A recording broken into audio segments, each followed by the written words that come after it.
So why is Georgia opening with Oregon? This is a good question as we get ready for this game, which is it's about 10 days away. Georgia and Oregon, a top 11 matchup at the Dome in Atlanta. Here's what Kirby told reporters recently about opening with Oregon. He said, it's always been my philosophy to go and play a quality opponent, a Power Five opponent, a big matchup. I don't care if it's home and home. I don't care if it's a neutral site. Go and play a good team because I really believe that helps your team get better. When you play in the SEC, you're going to run the gauntlet anyway. What's one more tough physical team? We don't run from that at Georgia. We embrace it. We want our fans. Our fans want that, which they do. As an aside, um, I think that generates a lot more excitement. I think you can recruit off that. You go and you sell the opening game and get plenty of big time getting to play versus in big time venues. I think that's important. Excuse me. The important thing here is that this has been a standard thing for Georgia for some time now. when uh, when Kirby got to Georgia, he inherited the North Carolina game, and that game uh, was was something that um, it was such a big deal in the moment. Now, I think we all know that playing North Carolina in a football game is not at all like playing North Carolina in a basketball game, right? These two things are not the same. But for Georgia, um, it gave them the opportunity to play in Atlanta, to to have a challenging opponent at the start of the season. And, we have seen this before with Georgia. This is nothing new. They've played in the Chick-fil-A Kickoff Classic more than a few times, but it was Kirby's philosophy. And I was at the press conference, obviously, after the Carolina game. And, Kirby turned to Gary Stokan after, or in the, I think it was right at the beginning of the thing, and said, Gary, we'll play here whenever, whenever you want us. And it was something that, the Mercedes-Benz field or whatever it's called, Mercedes-Benz Stadium was being built at the time. There was an excitement about the near future of the SEC championship being played at that facility. Georgia wants to be in Atlanta. That's one reason why this game is such a big deal, and why Georgia will play. They got Clemson in 2 years. They had Virginia 2 years ago. That got canceled. Obviously, in 16, you had North Carolina, and now the Oregon game. I don't know if these games will continue, these preseason fights, but it is certainly possible that with the move to 9 game schedule, that we're going to see more and more big games coming out of the SEC, just in conference play.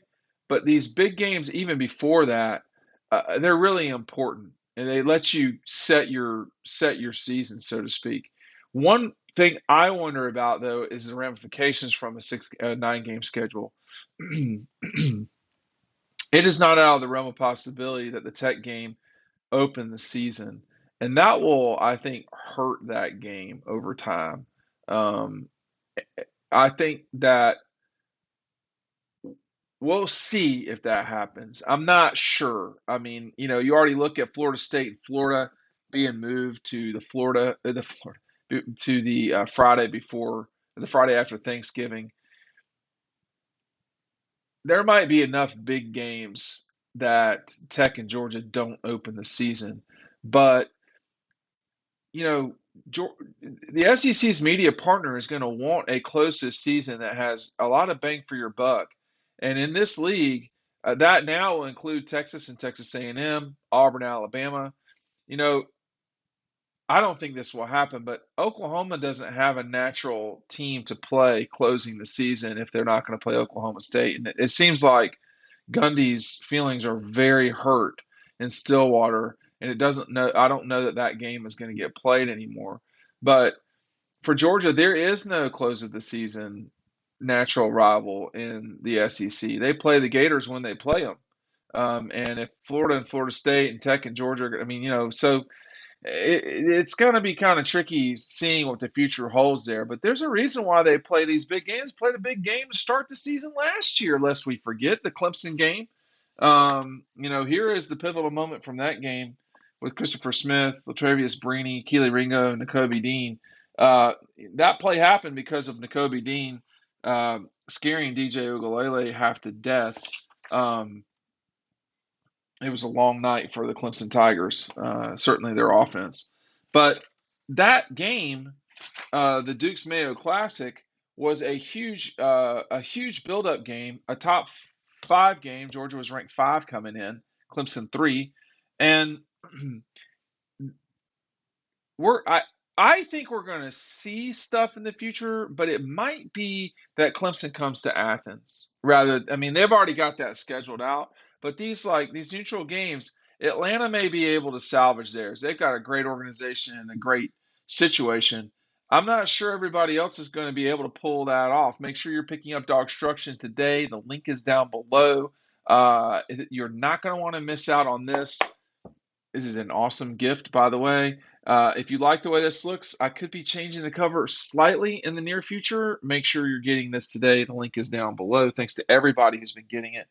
Um, for Kirby, Georgia, etc., when you think back to the Carolina game in 16, Notre Dame in 17, of course, that was not the season opener, but you get my point. Those games give you the chance to really know your team quick. Georgia didn't get the ability to do that in 19. That may have hurt them. They played South Carolina, of course, at the opening of 18 in the second game.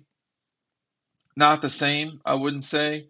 And then, in 21, they had the ability to play Clemson. They had Virginia scheduled. And next year, they'll play Oklahoma out in I was about to say Stillwater, but I didn't want Mike Gundy to freak out in Norman. So that will be another test for Georgia and OU, frankly.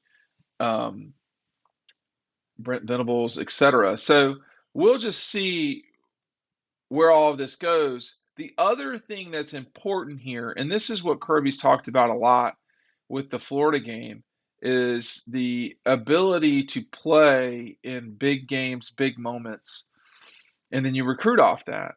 Well, they can't recruit the Florida game right now. They can give tickets, but they can't have any interaction. I mean, the whole thing's a little silly, frankly. They should be able to recruit down there. That is not okay. That you get, seven SEC games every 2 years to make an impact on a player where other schools get eight. That's a mistake, and that needs to be handled at the league level. That's something that Jerry Moorhead should be putting pressure on the league about. That's an important thing. But the home games are about to get a lot better. You're talking about playing Alabama every other season. Now, it's not going to be every other season at home, unless my math is wrong. Actually, it might be. So you're going to be in a situation where one year you're hosting, let's just say, uh, one year you'll be hosting Oklahoma, Tennessee, and Alabama, and the other year you'll be hosting Texas, Texas A&M, and LSU. That and every other year you'll be hosting Auburn as well. I mean, the value of the ticket package at Georgia just went up astronomically. I mean, the big games are coming. And if you are afraid of the dark, you're not going to like the future because they're going to be playing at night a lot. I mean, think about think about the opportunity that Disney has now to stack all these games. The other thing is you could see it where, right off the bat, you're playing Oklahoma if you're Georgia, or it could be in 2025. You could see the opener be Texas, Georgia. Georgia could play at Texas and Alabama play at Oklahoma. I mean, well, yeah, yeah. So these are all things that are possible. I mean, week one, like they're not going to let the Big Ten get on them in front of them at all. And honestly, they are better matchups in the SEC, in my view. I mean, Penn State USC, that's going to be a great game. It is, and it is certainly at the level of what I just described with Oklahoma and Georgia. But it seems the league is deeper. The SEC is deeper.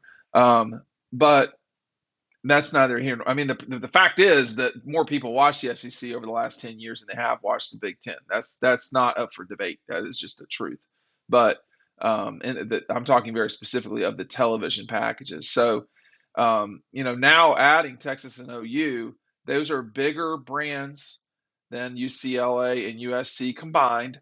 And that's not up for debate either. That is just a fact. So the SEC's got a lot to play for and live for in the future. The question is, what happens in a couple of years? Because college football is about to change. You mark my word with this 3-6-9 SEC schedule. It's going to be different for sure.